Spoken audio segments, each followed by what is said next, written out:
যদি কারোর এরকম অসুস্থতা থাকে যে তার কোমরে কৃত্রিম হাড় লাগানো হয়েছে, যার কারণে তিনি বসে কোনো কাজ করতে পারবেন না, ফ্লোরে বসতে পারবেন না, তাহলে এ আল্লাহর বান্দা চেয়ারে বসে বা যেভাবে তার সুবিধা হয় সেভাবে বসে তিনি নামাজ পড়তে পারবেন।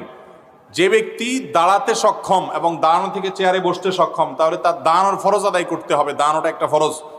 এরপরে রুকু সেজদা করতে পারে না, কোমর ভাঙতে পারে না, তাহলে চেয়ারে বসে হালকা একটু মাথা ঝুঁকি ইশারা করে রুকু বা সেজদা করবে, এইভাবে সে নামাজ পড়বে। কারণ লা ইউকাল্লিফুল্লাহু নাফসান ইল্লা উসআহা, আল্লাহ তাআলা কারোর সাধ্যের বাইরে কোনো কিছু করার জন্য তার উপরে কোনো নির্দেশ চাপায়া দেন নাই, বিধায় যতটুকু সাধ্যে আছে ততটুকু তিনি করবেন ইনশাআল্লাহ। কিন্তু আজকাল অনেকে আছেন একটু সামান্য শরীরটা ব্যথা, ভালো লাগে না, একটু কোমর ব্যথা মনে হয়েছে, একটু গায়ে জ্বর জ্বর মনে হচ্ছে, আর চেয়ারটা টান দিয়ে বসে উনি নামাজ শুরু করে দিয়েছেন। আছে না নাই?